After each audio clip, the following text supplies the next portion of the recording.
Ahojte, veľmi sa teším z úspechu Jim Beamu, takže držím vám veľmi palce. Mám tam aj nejaké peniaze, takže vám veľmi držím palce. Nemám QR kód na LinkedIn, to som úplne postral. Zároveň tuto chalani, akože kolegovia, doktor Volek, doktor Žilinčan, nedal som si tam PhD, takže PhD at Jakub Tačin a Studio X nemá PhD. Musíte ma začať sledovať, všetkých potvrdím. Predtým, ako som šiel tu, ja som veľký fanúšik tiež Košíc, podarilo sa nám, okrem toho teda, že mám brandingové štúdio Studio Echt, tak sme založili najväčší turistický oddiel Hikemates, možno ste niektorí aj členmi, tu sme dokonca mali jeden z našich večerov. Mám bistro v Bratislave a kopu iných vecí, ale podarilo sa nám postavať nejaké útulne a tuto po ceste, už so spomínaným okom, ktorý tu bol spomenutý z Football Tour, sme vybehli skontrolovať jednu útulňu, ktorú máte veľmi blízko, všetky tri vlastne máte blízko, toto je útulne Jana Kruteka, z Medzeva to máte za 14,9 km, za nejaké 2,5 hodiny sme to otočili. A v tom celom marazme slovenskom teraz, ako je polka národná nasratá, sme sa boli pozrieť, ako to tam vyzerá a vyzerá to tam super, takže po niekoľkých mesiacoch používania, ako nás všetci strašili, že to tam bude odnesené, zagrcaté a neviem aké, tak tá útulňa je vo vynikajúcom stave, tak chcel som iba trošku takto pozitívne povedať niečo na úvod a vás tam samozrejme pozvať. Máte pocit, že rozprávam rýchlo? Tak toto je to pomaly, takže bude to ešte rýchlejšie. Vďaka špeciálnemu zrýchlenému tempu reči Trademark dnes uvidíte vlastne 3 prezentácie v cene jednej, okrem toho 3 tipy na knihy a okrem toho 3 tipy na hrdinov, na mojich hrdinov.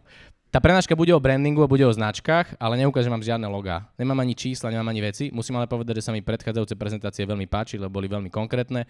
To mám vždy veľmi rád, preto tu ja žiadne konkrétnosti mať nebudem. Bude to prvá časť je smrť o zmysle, druhá je stroj o akcii, tretia je skrátka a tá bude o značke, aby ste z toho teda niečo dostali. Takže čakajú nás 3 časti, ale ešte predtým by som chcel povedať nejaké východiská, ako ja rozmýšľam o tom, keď tvoríme rôzne značky pre rôzne firmy. Takže nejaký taký reality check za mňa, na čo som ja prišiel za nejakých cez 10 rokov, ako to robím. Veľa značiek, ktoré oslavujeme, si racionalizujeme až spätne a vznikli často veľmi intuitívne. To je prvý moment. Nike, aké má úžasné logo, aké to je perfektné, ako dobre to funguje, vzniklo v podstate úplne náhodou. A je oveľa viac tých prípadov, kedy tie veci vznikli veľmi intuitívne. Ja ale nepodceňujem tú intuitívnu časť. Myslím si, že je veľmi dôležitá a myslím si, že niekedy tým, že niečo prevaríte a prešpekulujete, vám to nezachráni biznis. A zároveň žiadna značka nezachráni zlý biznis. Môžete mať aj najlepšiu značku na svete, ale ak máte posratý ten biznis model v úvode, alebo tie základné metriky toho nefungujú, tá značka vám nepomôže. Ak vám to funguje, ona vám to vie vylepšiť a vie vám to vylepšiť podľa mňa výrazne, ale nevie vám to zachrániť. Takže a ja ako človek, ktorý tvorí značky a veľmi rád vám to vyfakturujem, tak som radšej, keď máte ten biznis nastavený fajn. Zároveň extrémne veľa veľmi dobre navrhnutých značiek, ktoré povyhrávali súťaže a môžu ich mať firmy na svojich web stránkach, bolo pre firmy, ktoré skrachovali alebo nefungovali a mali absolútne ten biznis vôbec nebol nastavený dobre. To znamená, táto prezentácia bude o veciach, ktoré možno nečakáte pri tom, keď robíte značku, ale pre mňa sú úplne kľúčové a to je to, ako my v Studio X značky robíme. Druhá vec, veľa vecí si prirodzene nastavíš správne práve vďaka intuícii, čo je podľa mňa super. Čo je trochu menej super je, že tie veci sú pre vás rovnako prirodzene neviditeľné, lebo ich robíte automaticky. My na to máme náš framework, ktorý pomáha firmám toto nejakým spôsobom zviditeľniť. My fungujeme ako nejaké zrkadlo, vďaka čomu oni vedia podľa mňa lepšie porozumieť, čo je tá ich unikátnosť. A nevidia to preto, lebo to robia tak prirodzene a tak intuitívne každý deň, že im to príde samozrejme. Im príde samozrejme, že to musí každý takto ľahko robiť. A to je úplne OK, že my takto sa sústredíme na zákazníkov, alebo im príde prirodzená tá vlastnosť, ktorú oni majú a majú pocit, že to tak robia všetci. A práve preto potrebujú externého partnera, aby im to pomohol ukázať, aby im na to zasvietil takýmto spotlightom, aký teraz svieti na mňa, že sakra, toto je tá vaša unikátnosť a vy si v 90% prípadov budete myslieť, že to nie je unikátne. A ja vám poviem, že to je unikátne za 5 000 eur. Ak ste firma do 2 miliónov eur tržieb, ak viac, tak to je viac. Toto isté platí ale pre vás ako pre ľudí. Vy si myslíte, že čo je tá vaša unikátnosť, často to niektorí ľudia hľadajú celý život a pritom to majú absolútne pod nosom. Ale opakujem, ja to neviem urobiť sám pre seba, ja to neviem urobiť pre moje firmy, lebo každý deň s tým robím, tým pádom to je pre mňa neviditeľné, potrebujete niekoho iného, aby vám tie oči otvoril. Môžeme to byť my, môže to byť niekto iný, ale je to podľa mňa veľmi dôležitý moment. A mám tu ešte jeden veľmi zaujímavý citát, ktorý sa mi veľmi páči, že svet sa ťa spýta, kto si a keď to nevieš, tak ti to svet povie. Ja som tam dal why you do it, takže svet sa ťa spýta, prečo to robíš a keď to nevieš, tak ti to ten svet povie. Podľa mňa je dobre to vedieť. Podľa mňa je to dokonca asi najdôležitejšia vec, ktorú môžete v tom živote mať, že vedieť, prečo to robíte. Takže môžete robiť chatbot, môžete robiť LinkedIn, môžete robiť hocičo, ale prečo to robíte? To je tá otázka na začiatku, ktorú podľa mňa má veľmi málo tých firiem zodpovedaných, veľmi málo značiek, veľmi málo ľudí.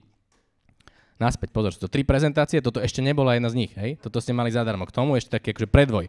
Takže ideme, prvá časť o smrti. Cítite to napätie a vrzgajúce stoličky? Začnem pozitívne, lebo tá téma by mohla znieť tak trochu ťaživo. Akože niekto na to začal tlieskať, to je brutál. To som naozaj nečakal. Každopádne, je to také nie, že to je trochu nepríjemné, ktorí sa hovoria, čo to tu dal za somarinu a prečo. Ale fakt, nie? Všetci zomrieme. Každý z nás inokedy. Niektorí skôr, niektorí neskôr. Ja zajtra idem ešte na Oravu a potom si na Mijavu, tak možno to bude skôr počas tej cesty. Prečo to je ale dôležité pre mňa, že toto determinuje zmysluplnosť tých vecí, ktoré robíme. Máme obmedzený čas na tomto svete. Takže zodpovedať si tú otázku, čas je neobnoviteľný zdroj, to znamená, neviem ho naspäť vrátiť, viem opäť preinvestovať tie peniaze, viem dokonca aj rebrandnúť tú firmu, čo si ľudia myslia, že to je koniec sveta. Nie je to koniec sveta, to je zväčša iba otázka peňazí a niekedy by tá vaša firma nevedela ani narásť a vzniknúť, ak by ste jej dali napríklad príliš generický názov. Ten generický názov má niekedy čas vtedy, keď napríklad narastiete. Ale zodpovedať si tú otázku, prečo je podľa mňa dôležité práve preto, že ten čas je neobnoviteľný zdroj. Už ho druhýkrát mať nebudem. Takže prečo to robím? Prečo? Prečo idem písať pravidelne posty na LinkedIn? Super nápad, ak viem, prečo to idem robiť. Viete, prečo to idete robiť? Prečo robí vaša firma to, čo robí? Prečo robíte vy to, čo robíte? A zodpovedať si to úprimne je zložitejšie, ako by sa mohlo zdať. Ale zároveň, keď to podľa mňa nájdete a si to aj pripustíte a ste s tým OK, tak to vie byť podľa mňa extrémne oslobodzujúce. Je úplne OK niečo robiť pre peniaze. Je to úplne super. Hlavne, ak ste Jimmy, v ktorom mám peniaze a verím, že to robíte hlavne pre peniaze. Nie, vy to nerobíte iba pre peniaze, ale dúfam, že aj pre tie peniaze. Alebo IPO, alebo čokoľvek. Robíte to pre slobodu? Že to podnikanie alebo to zamestnanie vám dáva slobodu? Je to úplne OK? Robíte to pre slávu? Podľa mňa aj to je úplne OK, ak si to priznáte, že robím to pre slávu a to je to, čo si na tom najviac užívam. Je to úplne fajn. Pre moc, pre protest, chcete rodičom ukázať, že ste to konečne dali, pre sebarealizáciu, že vás to baví posúvať a skúšať. Čokoľvek z toho je OK, ale je dobre to mať upratané, lebo podľa toho robíte všetky tie ďalšie kroky. Ak to nemáte upratané, tak strieľate len tak. Mám tu 3 tipy na knihu, máte to všetko v cene, takže začnem prvým. Kniha The Dip od Seta Godina. Čítali ste ju niekto? Super. Tenučká knižočka, odporúčam. Je tam veľmi pekný citát, že ďateľ môže buchnúť 20 krát na 1000 stromov. Vlastne tým nič neurobí, ale sa cíti sakramentsky dobre, že on celý deň ako keby strávil nejakou činnosťou. Nie? To asi poznáte, lebo robíte veľa vecí, super, celý deň som bol v tom pracovnom švungu a prd ste z toho spravili. Alebo môže buchnúť 20 000 krát na jeden strom a navečerať sa. A podľa mňa určiť si, že prečo sa venujem tomu, čomu sa venujem, mi dáva práve toto. Dáva mi šancu sa sústrediť a lepšie hovoriť nie, kope zaujímavých nápadov, lebo ma to nedostane tam, kde sa chcem dostať, alebo mi to nepomôže urobiť to, prečo to robím. Bez tejto navigácie môžem robiť extrémne veľa vecí. A v tom biznise tá kniha The Dip je o tej priepasti, že úspešné biznisy a firmy a ľudia prekonajú ten The Dip, tú priepasť. Keď začnete čokoľvek robiť, tak veľmi rýchlo sa vám v tom bude ako tak dariť a potom príde tá priepasť a tí, ktorí ju prekonajú, tí sa stávajú často úspešnými, v akomkoľvek zmysle toho slova, ale je to do veľkej miery o tom, že vedieť, že kedy, on to hovorí, že when to stick and when to quit, že vedieť, čom sa oplatí vydržať. Ale opakujem, čas je neobnoviteľný zdroj, takže vy nemôžete vydržať vo všetkom. Vy si musíte vyberať tie veci a práve preto je dôležité mať zadefinované, prečo to robíte. Takže predtým, ako vám urobíme logo, názov, čokoľvek a my vám to radi urobíme, potrebujem pochopiť, že prečo to robíte a čo je ten cieľ, lebo tomu prispôsobujem, ako to má vyzerať, ako to má fungovať a čo sú tie atribúty, ktoré to má mať. Prvá prezentácia. Ďakujem. Druhá prezentácia o strojoch alebo o akcii. Pre mňa podnikanie, ale to som škrtol, lebo to nemusí byť iba podnikanie. Podľa mňa sú rôzne nástroje, rôzne stroje, ktoré môžu fungovať. Môže to byť neziskovka, môže to byť blog, môže to mať rôznu formu, ale dajme tomu, že podnikanie je jedna z tých známych foriem, alebo to nazvime, že akcia, niečo, čo idete urobiť, lebo možno nie ste podnikateľ, možno ste niekde veľmi fajn teda zamestnaní a hľadáte skôr tú akciu, že niečo idete akože rozhýbať, je pre mňa ako stavba nejakého stroja. Ja si myslím, že aj každá firma je nejaký stroj, ktorý niekto urobil s nejakým cieľom. Buď teda nevedome, alebo ak si vypočul moju predchádzajúcu prezentáciu, tak vedome. A na čo je ten stroj? Ak to mám zodpovedané, tak viem, aký stroj stávam. Stroj na slávu, stroj na lásku, stroj na obdiv, stroj na útek. Niekto si stáva firmy, aby utekal z domu, z rodiny. To je úplne bežný prípad. Stroj na nesmrteľnosť. Niekto chce byť nesmrteľný, chce tu byť večne. Stroj na dôležitosť. aký stroj ste si stavali a o čom je to stroj a prečo to je stroj. Pre mňa je podnikanie stroj preto, lebo to je... ako keby som prepájal rôzne veci do celku, ktorý funguje a prináša nejakú hodnotu. A je veľký rozdiel medzi strojom, a teda podnikaním, a medzi niečím, čo ja volám rozšírená živnosť. Že môžete mať rozšírenú živnosť, vtedy robíte niečo, možno máte aj nejakých zamestnancov, ale ste nenahraditeľní v tom celom procese. Vždy tam musíte vybiť. V super knihe How to get rich to popisuje autor, že to je ako kráľovná Alžbeta, in memoriam už dnes, ale že je super, že ste kráľovná, ste bohatá, všetci vás poznajú, ale vy musíte ísť každé ráno do práce. A nik iný tam namiesto vás tie ruky nepôjde podávať. Takže ja beriem, že stavba stroja pri zmysle podnikania je o tom, že aj som tam nahraditeľný a prepájam rôzne typy síl do nejakého unikátneho celku.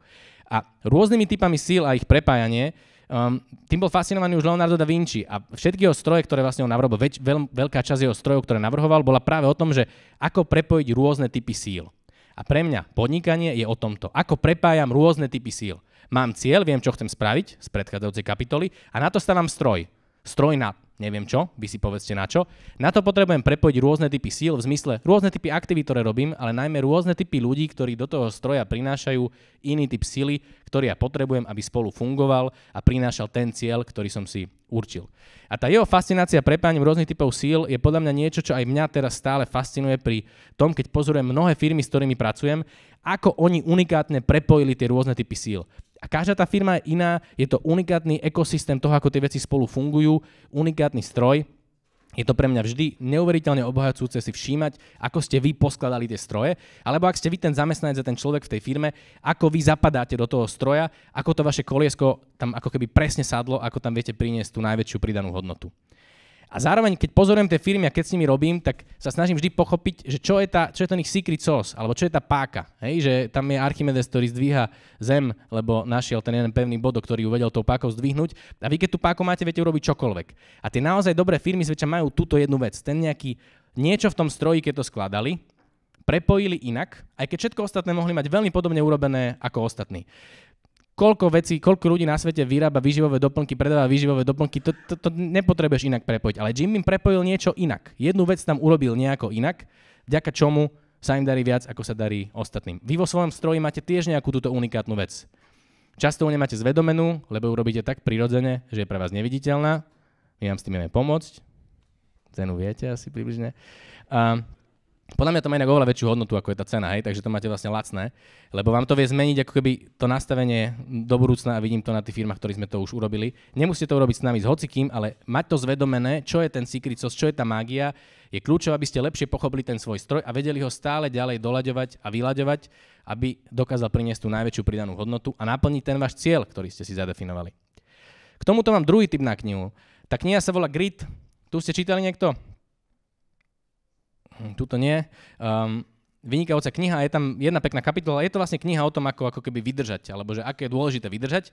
Je dôležité ju čítať ale aj s treťou knihou, ktorú vám ukážem. Najprv som si myslel, že iba túto stačí čítať, ale teraz som zistil, že aj tú tretiu treba, takže to si ešte odložte, musíte ich čítať obidve. V tej knihe je jedna kapitola, kde je táto časť napísaná. Pýtali sa troch murárov, že čo robia. Prvý povedal, že on kladie tehly, druhý povedal, že stavia kostol a tretí povedal, že stavia Boží chrám. Prvý murár mal prácu, druhý mal kariéru, tretí mal Brand Truth Framework, to je ten náš framework, ale okrem toho mal aj poslanie. A kedy si som túto časť hovoril o tom, že aké dôležité je mať práve to poslanie, že rozumieť tomu. Ale teraz to mám trošku už ako keby inak uložené v hlave. Ja si myslím, že je OK mať aj tú prácu. Ja si myslím, že je OK, ak má aj tú kariéru. Ja si myslím, že je OK, ak má aj to poslanie, že ktorýkoľvek murár by ste boli, je to OK, ak vy viete, že to tak chcete mať. Podľa mňa je najhoršie, ak vy tam dávate tie tehly, poviete, že kladiem tehly, máte tú prácu, ale vy si to vôbec neuvedomujete, vôbec neviete, prečo to robíte, lebo je podľa mňa úplne OK si povedať, že v tejto fáze života, čo hľadám, je naozaj iba práca. Naozaj to je to celé, čo od toho čakám. Alebo v tejto fáze života hľadám kariéru, alebo v tejto fáze života hľadám poslanie. Pre mňa je iba dôležité, že to máte nejako zvedomené a uvedomujete si, že toto je to, čo robím. Že to nie je, že tam iba packate na seba tie tehly, ale rozumiete, prečo to robím. Takže ak aj iba kladiem tehly, tak viem, prečo to robím. Lebo to je nejaké obdobie života, kedy to chcem mať takto. Alebo ak mám to poslanie, tak viem, čo je to poslanie. A viem, že spolu s týmito ľuďmi robíme toto. Ak ste šéfmi tímov, máte tú vlastnú firmu, alebo len do budúcna plánujete mať nejaké podnikanie alebo nejakú akciu urobiť, ako sme my urobili tie útulne, tak stále vy potrebujete zostrojiť na to nejaký stroj. Aj tie útulne vytvoril nejaký stroj, nejaké rôzne kolieska, ktoré do seba zapadli, vďaka čomu sa to podarilo urobiť. A tie rôzne kolieska potrebujú pochopiť, prečo to robia. Inak budú vlastne iba klásť tie tehly. Druhá prezentácia. Môžete v kúve potleskať, lebo sa mi to páčilo po tej prvej. Ďakujem. A posledná, tretia prezentácia je vlastne o tomto, o čom som mal hovoriť, keď ma tu zavolali, o značkách. Ale podľa mňa tie značky prichádzajú až po tomto celom. Keď vy viete, prečo to robíte, máte to zadefinované, viete, čo je ten váš zmysel, lebo ten náš čas na tomto svete je obmedzený. A potom viete, v čom a ako staváte ten váš stroj a v čom je ten váš stroj unikátny. Keď toto viete, a ja to porozumiem, bo ja tomu porozumiem, alebo ktokoľvek, kto vám tú značku bude robiť, aj keď si ju budete robiť in-house, tak zrazu viete, na čo robíte tú značku. Lebo tá značka má byť iba nejaká skratka. Má to byť niečo, čo vám vysvetlí niečo, čo je teoreticky dlhšie alebo komplexnejšie v nejakej zjednodušenej forme, urobí vám nejakú pamäťovú stopu v vašej hlave, ale podľa mňa vy musíte mať upratané najskôr tie veci predtým. Brian Collins, ktorý je šéfom štúdia This is Collins, mali sme ho na našej By Design Conference asi pred 2 rokmi. On má takú definíciu značky, že značka je vlastne prísľub dodržaný v čase. Promise delivered in time. Mne sa to veľmi, veľmi páči, táto definícia. Ja som akurát k nej si doplnil jednu vec, lebo mi nebola úplne jasná. Značka je dodržaný prísľub v čase, ale ja som sa spýtal, že a komu ten prísľub dodržaný v čase?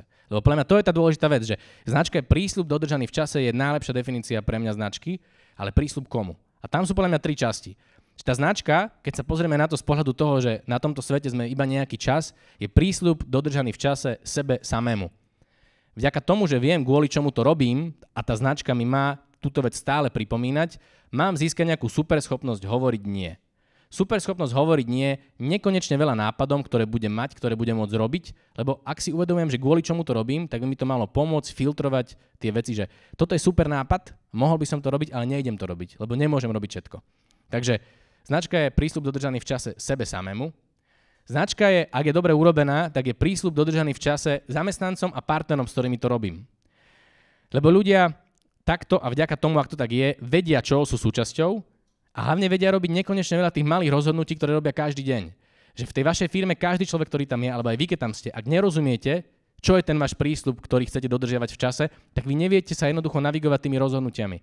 A to geometricky narastá ten počet tých rozhodnutí a s počtom ľudí, ktorí v tej firme máte. Ak oni nerozumejú tomu, čo robia, ak oni prichádzajú do tej práce iba klásť tie tehly a nerozumejú, že tým vašim cieľom je postavať ten Boží chrám, ako bolo v tom príklade, tak oni sa nevedia navigovať v tom nekonečnom množstve rozhodnutí každý deň. A tým pádom sa vám to celé triešti. A vy ste ako ten ďateľ, ktorý je strašne busy a robíte strašne veľa vecí a toto robíme a všetky tie oddelenia makajú na niečom, ale vlastne búchajú na 1000 stromov 20 krát namiesto toho, aby buchli 20 000 krát na jeden strom. Takže ak je značka dobre nastavená, mala by byť zrozumiteľná aj takto, že to je prísľub dodržaný v čase zamestnancom a partnerom, že hovorím, že toto chceme robiť, preto toto robíme a oni tomu rozumejú. A to je ten nastavený stroj. A na konci dňa, samozrejme, lenže to je problém, že týmto sa zväčša začína, že tá značka má byť ten prísľub trhu a klientom.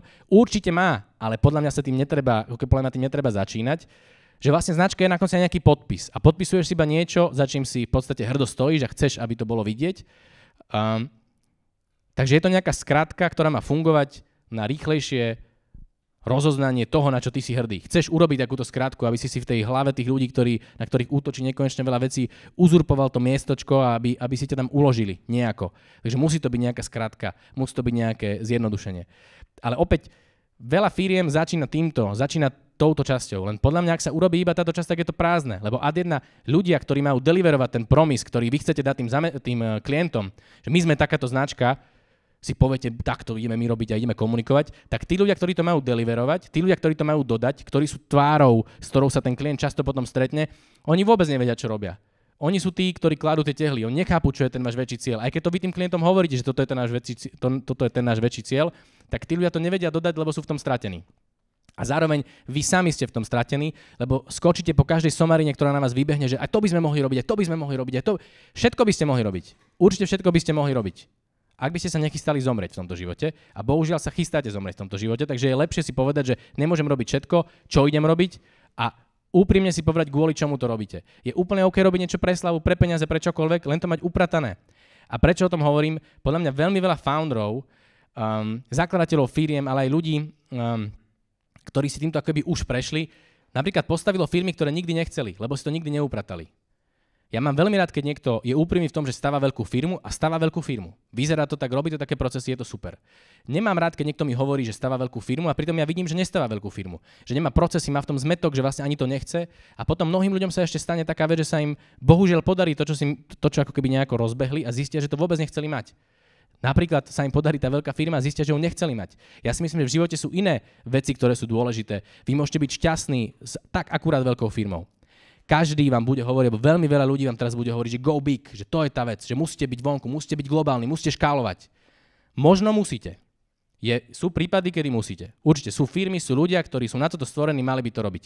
Je veľmi veľa ľudí, ktorí by to nemali robiť a často majú vynikajúci biznis, perfektne fungujúci, sú pritom šťastní, majú dobrú maržu, mohlo by im to tak akurát rásť, nemuseli by si to ustreliť a oni tým, že im každý hovorí, že musíš byť veľký, to zabijú, to zničia. Sú pritom nešťastní, rozbijú kopu vecí, pritom mali ten biznis perfektný. Ale hovorím, to nie je niekto má super malý biznis, niekto môže mať malú reštauráciu a byť úplne pritom spokojný, lebo to bude fungovať, bude to ziskové. Niekto môže mať obrovské tržby a pritom nebyť vôbec ziskový, robiť to 20 rokov a byť v tom úplne stratený. To znamená, nie je tá jedna cesta, že každý to musí mať veľké. Niekto môže robiť perfektný malý biznis, niekto môže robiť vynikajúci veľký biznis, lebo to chce mať. Je super ale vedieť, čo robíte, prečo to robíte a trošku si akoby uvedomiť, čo čaká na tom konci. To znamená, ak sa bavíme o tom, že značka je skrátka, tak značka podľa mňa musí byť autentická a ak je autentická, ak ste sebe sami úprimní a na tom ju postavíme, tak ona je vždy unikátna. A teraz, či sme dali názov, ktorý niekto potom vám pajcol, alebo ho musíme prerobiť, to sa zmení. Ale ak je vnútri dobre nastavená, tak je vždy unikátna. Ak ste k sebe úprimní, vy, aj keď ste kombináciou rôznych vecí, ktoré vás inšpirovali, vždy ste unikátni. To sa nedá osrať. Jasne rozlíšiteľná, jasne, musí byť dobre urobená. Viete si urobiť aj in-house, ak máte šikovných ľudí, ale ak je dobre remeselne urobená, má svoje kódy značky, cez čo ste rozlíšiteľní, tak bude rozlíšiteľná. A verná cieľu, ale flexibilná v prístupe. Toto spomína aj Seth Godin v tej knihe The Dip. To znamená, musí byť živá a žitá v realite. Ona nie je v nejakom váku. Čokoľvek tam máte, by sa malo reflektovať v tom, ako sa tá značka mení v rozumnej miere, samozrejme. Takže vedieť, kam idem, vedieť, čo je ten môj cieľ, ale nebáť sa to mierne upravovať. Samozrejme, nezničiť tým tie kódy značky. Jason Fried, čo je druhý hrdina, ktorého tu spomínam, on je zakladateľ Basecampu a 37 Signals, povedal túto krásnu vetu: Be clear first a clever second. A to je to, čo som sa vám tu dnes ja snažil povedať. Ja som vám tu mohol ukázať naše case study a čo robíme pre Tatra banku, čo robíme pre O2, čo robíme pre Národnú banku, pre Avast, pre ja neviem koho všetkého ešte, ale to vieme urobiť aj pre vás, pre každého, ale to podľa mňa nie je tá pointa. To vie urobiť hocikto. Akože podľa mňa je dôležité si najprv upratať tie veci, vyčistiť, vyvetrať, pochopiť, prečo to robím. Buď na začiatku ako keby be clear first. To je pre mňa tá pointa. Ale samozrejme, robíme aj pekné obrázky a logá.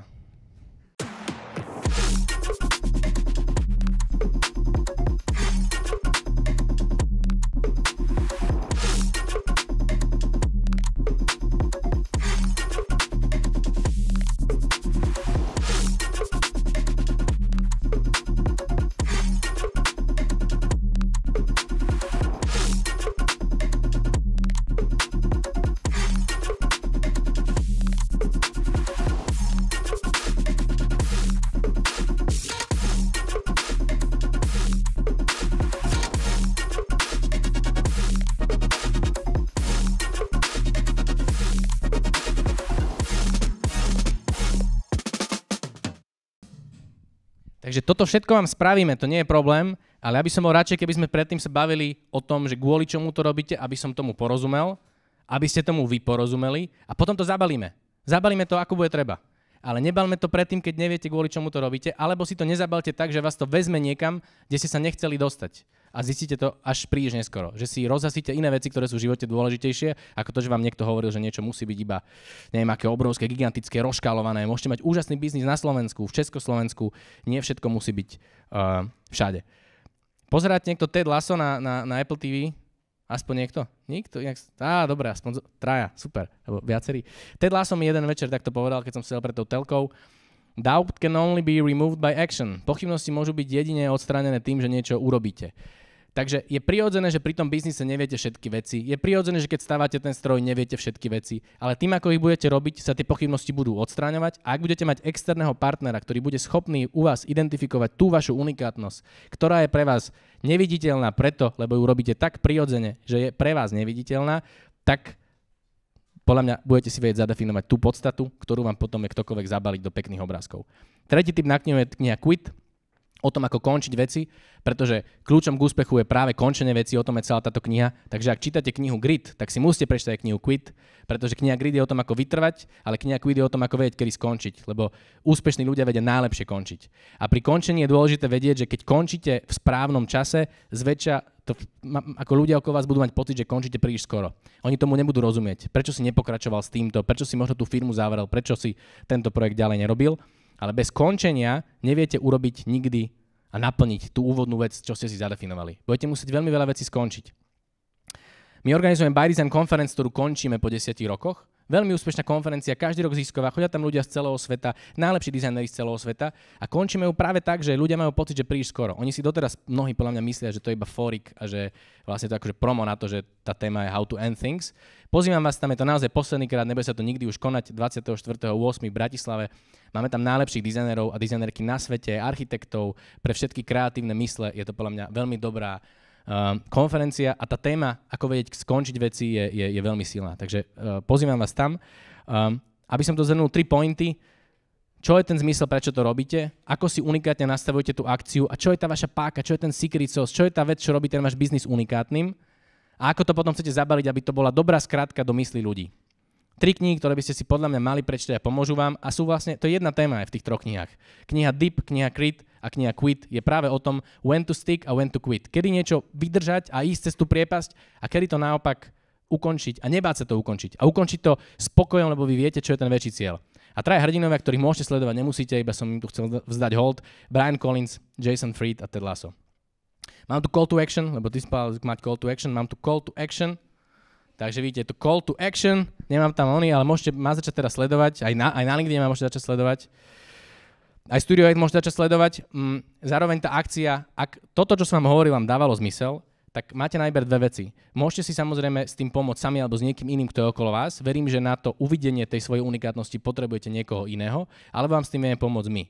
Najprv pomôcť s tým vyjasnením tých vecí a potom pomôcť s tým, ako to samozrejme zabaliť, aby to fungovalo.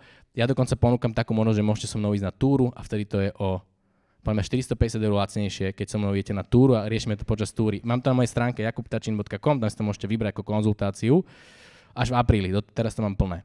A som tam chcel dať promo na knihu. Máme knihu, môžete si kúpiť moju knihu, ale nedal som si to ani tam. Ak by ste chceli si kúpiť moju knihu, môžete si kúpiť moju knihu, bolo by to super. Ďakujem vám veľmi pekne, to bolo všetko.